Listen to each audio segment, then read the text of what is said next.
Kwa upande wa wachezaji na kwa niaba ya wachezaji tumejiandaa vizuri katika mchezo wa kesho.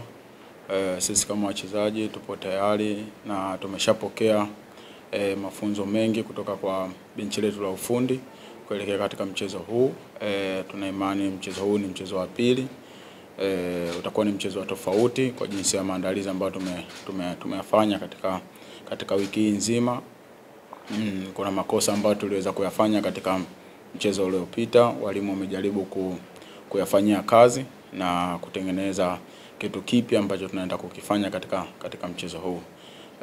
Utakuwa ni mchezo mzuri na sisi kama wachezaji tutakuwa katika furaha kubwa. Tunaongoza goli 3 ambazo tumezipata katika mchezo uliopita. Dakika 90 ambazo za mchezo uliopita zimepita na hizi ni dakika 90 mpya. Tunajua mchezo wa mpira jinsi ulivyo na ndio maana tulikwenda katika viwanja vya mazoezi kufanya maandalizi, kwa sababu tunajua huu ni mchezo mpya na dakika 90 nyingine kabisa ambazo zinahitaji umakini wa hali ya juu.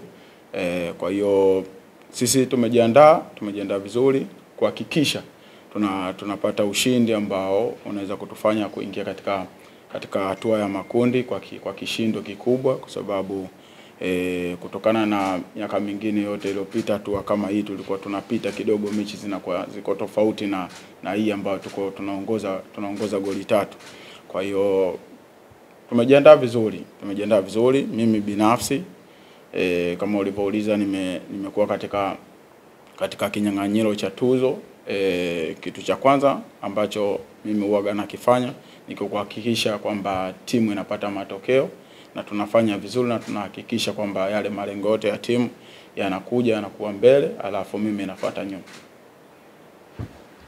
Kama nilipotangulia kusema kwamba mchezo wa kwanza tuliweza kucheza tukashinda goli 3 kwa 0. Hatukuweza kuruhusu goli, lakini kulikuwa na makosa mengi tumeweza kuyafanya. Hususan katika defensive tuliweza kufanya makosa mengi. Kwa hiyo yale makosa ambayo yote tuliyofanya, ingawa tulikuwa tujaruhusu goli, walimu waliweza kuona na ndio maana tukarudi katika viwanja vya mazoezi kuyafanyia kazi ili kuweza kuyapunguza makosa yasiweze kuwa mengi. Kwa hiyo na imani kutokana na mazoezi ambayo tumeyafanya na makosa yote ambayo tumeweza kurekebisha kutoka katika benchi letu la ufundi, kwa hiyo na imani kwamba mchezo wa kesho utakuwa vizuri na yale makosa yote ambayo tulikuwa tumeyafanya katika mchezo uliopita yote yatakuwa yamepungua, na nadhani kwa upande wetu sisi mabeki utakuwa uko salama zaidi na tunawaachia eneo letu la ushambuliaji waweze kufanya kazi ya ziada ambayo walioifanya iwe zaidi ya ile walioifanya katika mchezo uliopita. Cha kwanza naweza kusema kwamba ni nyakati ngumu na ni kazi ngumu kuiongoza timu kubwa yenye mashabiki wengi Tanzania katika mashindano kama haya. Kwa hiyo jukumu hilo mimi binafsi nimelibeba na liko katika mgongo wangu kuhakikisha kila hatua tunayofikia tuweze kufanya vizuri ili kuweza kufikia yale malengo ambayo ya klabu na mashabiki na wanachama wote wa Simba wamejiwekea katika msimu huu. Kwa hiyo najua na majukumu mazito yapo katika mgongo wangu na niko tayari kuyabeba kuhakikisha kile ambacho tunakihitaji kiweze kufanikiwa. Nimekuwa katika misimu mingi na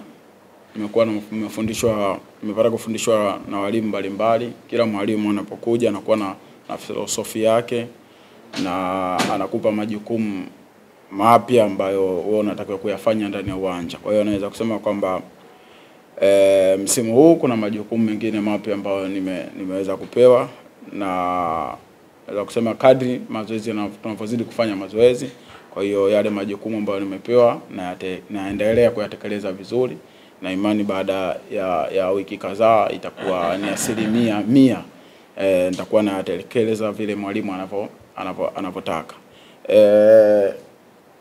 Tofauti upo kwa sababu aina ya uchezaji inakuwa ni mpya na vile vitu ambavyo tunavyofundishwa ni vipya. Kwa hiyo na imani kwamba uchezaji utaonekana ni mpya kwangu mimi na majukumu nitakayokuwa nayafanya ndani ya uwanja yatakuwa ni mapya. Kwa hiyo Nachowaomba mashabiki, viongozi, wanachama wote waweze kuwa tayari kuona hivyo vitu vipya na majukumu mapya ambayo niko na tarajia system magoli mengi. Inshallah naweza kusema kwamba kila kitu anapanga Mwenyezi Mungu kitakuwa vizuri.